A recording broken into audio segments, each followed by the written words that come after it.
What's going on, guys? If you're watching this video, it means that one of your doctors or someone who cares a lot about you told you that you need to do the no sugar challenge with the rest of the people here at The Wellness Way. And very excited for you. This is going to be an awesome journey that we're going to get to go on together. So if you haven't done the no sugar challenge, we're going to explain everything that you need to know to get started with it. And I want you, hopefully you're watching this before January 1st. Just because we do this for the whole month of January.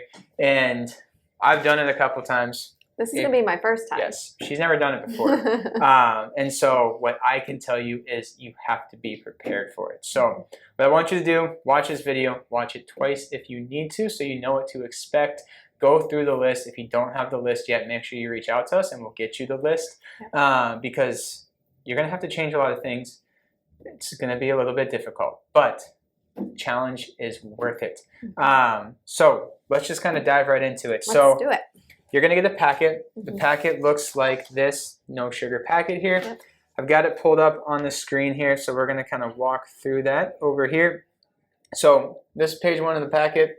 Page 2, up at the top, this is your do not eat list, foods to avoid. Yes. So simplest way to think about it is no sugar means not only added sugar and sweet things, but what a lot of people struggle with is no sugar also means bread, pasta, potatoes, rice, any of your carbs. So it is a very restrictive diet. But it's only for 1 month.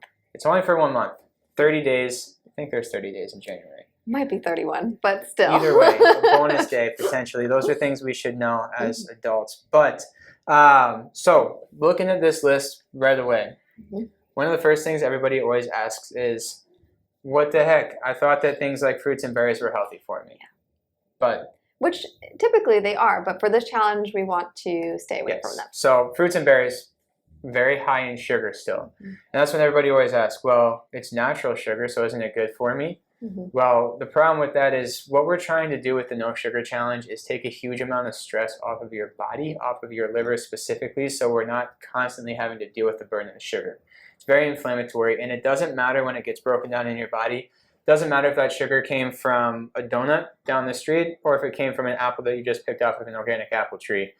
The sugar, the glucose in your body is going to act the same. So when we look at the body, we're looking at pathways.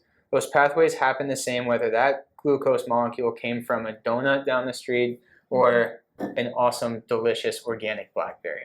So when it comes to the no sugar challenge, the point here is that we want to be able to take a huge load off of the liver so it doesn't have to be constantly metabolizing all that sugar, so that then it can focus on metabolizing and working on some other stuff and clearing other stuff out of the body.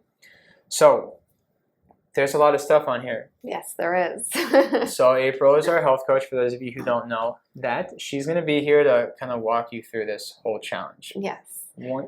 Go ahead. I was just going to say, as much as there is a lot of foods to avoid, there's even more foods to enjoy. Yes. So that's really where we want you to focus in on, is the foods that you can actually enjoy. And think of it as an opportunity. So it's really easy to get stuck in that negative mindset of, I can't have all the things I like to eat. Well, the other side of that is, look at all these cool things that you get to try. So it's a really cool opportunity to be able to experiment with new things, experiment with new recipes.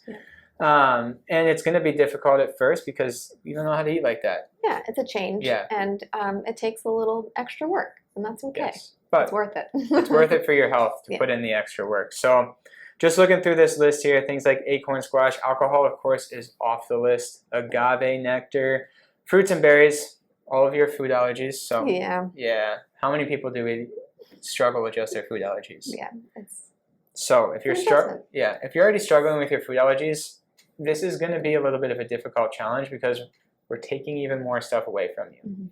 But we want to just do the best we can trying to get through this month. No, it is just a month. And the nice thing about it too is that you're going to cut everything out. You're going to be very restricted for a month, but you're going to also develop a couple new habits.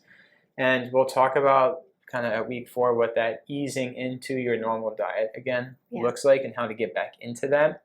But we want you to be able to make a couple changes, and then even if you only do a couple of those things, like I know no sugar last January, I was used to filling my plate with rice all the time, if I didn't have rice on my plate, it didn't count as a real meal. And I took the rice off, but I added in veggies and sauerkraut. And that's a good point. So, and as much as we're cutting out, we're also crowding in our plate with these other options. So you can still get satisfied and feel full. It's just using different ingredients. Yes. And the cool thing was after 30 days of doing that, I wasn't craving rice anymore, and I actually enjoyed my sauerkraut. And so I've kept that habit up over the last year. And now because I made that change for 30 days and forced myself to do it, I'm a lot healthier now. My gut's a lot happier now after having increased those foods in my diet for the last year. And did you notice like your taste buds actually change and you kind of I love crave sauerkraut, those foods more? So I think sauerkraut tastes awesome. Yeah. So if you haven't had it, try it. Okay, almond flour crackers. This is another one. So we don't want you trying to swap out the foods you currently are eating for healthier versions, right? So instead of doing your Ritz flours, you think you can just do almond flour crackers because it's an almond, right? Wrong. When we process it like that, we're going to increase the carbs. It's going to spike that blood sugar. So off the list. Artificial sweeteners. No. We shouldn't be doing these anyways. Hugely toxic. It's actually going to manipulate your body's regulation of sugar in the body. So we don't want to do any of those sweeteners. If you are doing something if you need to sweeten things like coffee, I made a ton of ice cream last no sugar challenge actually. So I found a recipe for ice cream with no sugar. And I was using some of these other sweeteners. So I used the monk fruit sweetener with erythritol. It is really good. I don't mind it. It's 1-to-1, super easy. Yeah. Xylitol, stevia. So there are a couple things that you can use to sweeten, but we need to stay away from a lot of these mainstream sweeteners here. All your breads, butternut squash, root vegetables, alcohol again, seed oils, cassava flour, coconut sugar, corn, cow's milk, of course, as well. We don't want to get super into the weeds on the list here. You can read. Yes, you can read. And if you have questions, you can text us.